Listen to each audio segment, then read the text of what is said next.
News, सच जरूरी है। नमस्कार दर्शकों, आप देख रहे हैं MNS न्यूज टीवी और मैं हूं आपके साथ श्रद्धा तिवारी। तो आइए देखते हैं आज की खास खबर। एक डालते हैं आज की हेडलाइंस की ओर।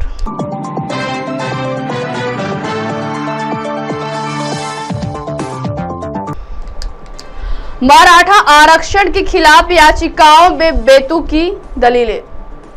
राहुल के खिलाफ भाजपा ने शुरू किया बड़ा हमला, फिर मंत्रिमंडल विस्तार की चर्चा। आइए देखते हैं खबरें विस्तार से। मराठा आरक्षण के खिलाफ याचिकाओं में बेतुकी दलीलें।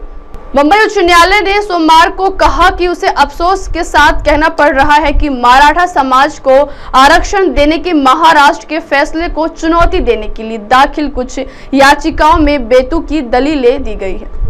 मुख्य न्यायाधीश DK उपाध्याय, न्यायमूर्ति GS कुलकर्णी और न्यायमूर्ति फिरदौस पूनीवाला की पूर्ण पीठ ने कहा कि यह मुद्दा गंभीर है और राज्य की बड़ी आबादी को प्रभावित करने वाला है और याचिकाकर्ताओं को अपनी दलीलें पेश करते समय अधिक सावधानी बरतनी चाहिए थी।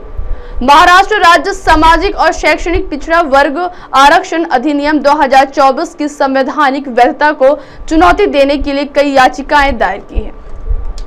इस अधिनियम में मराठा समाज के लिए सरकारी नौकरियों और शिक्षा में 10% आरक्षण का प्रावधान किया गया। कुछ याचिकाओं में सेवानिवृत्त न्यायमूर्ति सुनील शुक्रे की अध्यक्षता में महाराष्ट्र राज्य पिछड़ा वर्ग आयोग की स्थापना, इसकी कार्यप्रणाली और मराठा समाज के लोगों को आरक्षण देने की सिफारिश करने वाली इसकी रिपोर्ट को भी चुनौती दी गई थी। उच्च न्यायालय की पीठ ने संबंधित सभी याचिकाओं पर शुक्रवार को अंतिम सुनवाई शुरू की। आइए बढ़ते अगली खबर की ओर। राहुल के खिलाफ भाजपा ने शुरू किया बड़ा हमला। लोकसभा में विपक्ष के नेता राहुल गांधी के खिलाफ भाजपा हमलावर हो गई है। भाजपा ने बड़ा हमला शुरू कर दिया है। लोकसभा अध्यक्ष ओम बिरला पर विपक्ष के नेता के रूप में अपने पहले भाषण के दौरान राहुल गांधी के कुछ कथित झूठे और आधारहीन बयानों के लिए उनके खिलाफ कार्रवाई करने का अत्यधिक दबाव है।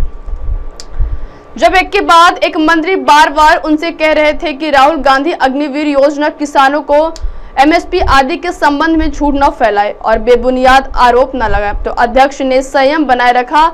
सत्ता पक्ष का नेतृत्व तो किसी और ने नहीं बल्कि प्रधानमंत्री नरेंद्र मोदी ने किया, जो मुद्दों पर राहुल गांधी के दावे का खंडन करने के लिए अपनी सीट से 2 बार उठे। इससे कोई शक नहीं कि 90 मिनट लंबे भाषण के दौरान स्पीकर ने राहुल गांधी को कई बार रोका और नियमों का पालन करने का आग्रह किया, लेकिन बिरला ने राहुल गांधी के भाषण के किसी भी हिस्से को हटाने से परहेज किया। उन्होंने नेता प्रतिपक्ष को आगाह तो किया, लेकिन किसी कार्रवाई की चेतावनी नहीं दी, बल्कि वह अनुरोध करते रहे कि उन्हें नेता प्रतिपक्ष के तौर पर सदन के नियमों का पालन करना चाहिए। हालांकि कई लोग ऐसे भी हैं जिनका मानना है कि राहुल गांधी के खिलाफ कोई कार्रवाई नहीं की जानी चाहिए, क्योंकि यह 18वीं लोकसभा का पहला सत्र है। ज्यादा से ज्यादा उनके भाषण के कुछ अंशों को रिकॉर्ड से हटा दिया जाना चाहिए। आइए बढ़ते अगली खबर की ओर। फिर मंत्रिमंडल विस्तार की चर्चा। राज्य मंत्रिमंडल का विस्तार जल्द होने की संभावना है। भाजपा को 6, शिंदे गुट को 5 और अजित पवार गुट को 3 मंत्री पद मिलने की संभावना है। सूत्रों ने बताया कि विधानसभा सत्र के बाद विस्तार किया जाएगा। विधानसभा चुनाव में 4 महीने शेष रहते 14 रिक्त मंत्री पदों को भरने की कवायद शुरू हो गई है। विधानमंडल सत्र 12 जुलाई को समाप्त होगा। इसके बाद 2 दिनों तक पुणे में भाजपा की प्रदेश कार्य समिति की बैठक होगी। बताया जा रहा है कि जल्द ही विस्तारीकरण किया जाएगा। समझा जाता है कि अजित पवार गुट इस बात पर जोर दे रहा है कि भाजपा 6 पद ले और 8 में से 4 मंत्री पद शिंदे गुट और उसे दिए जाए। हालांकि भरोसेमंद सूत्रों ने बताया कि मुख्यमंत्री एकनाथ शिंदे इस बात पर जोर दे रहे हैं कि उन्हें 5 मंत्री पद मिले। अब आप हमारे न्यूज चैनल को आपके मोबाइल पर भी देख सकते हैं। मोबाइल ऐप पर देखने के लिए प्ले स्टोर से MNS news TV app download करें। इंस्टा, हाई ट्विटर जैसे कई सोशल मीडिया प्लेटफॉर्म पर हमारा चैनल उपलब्ध है।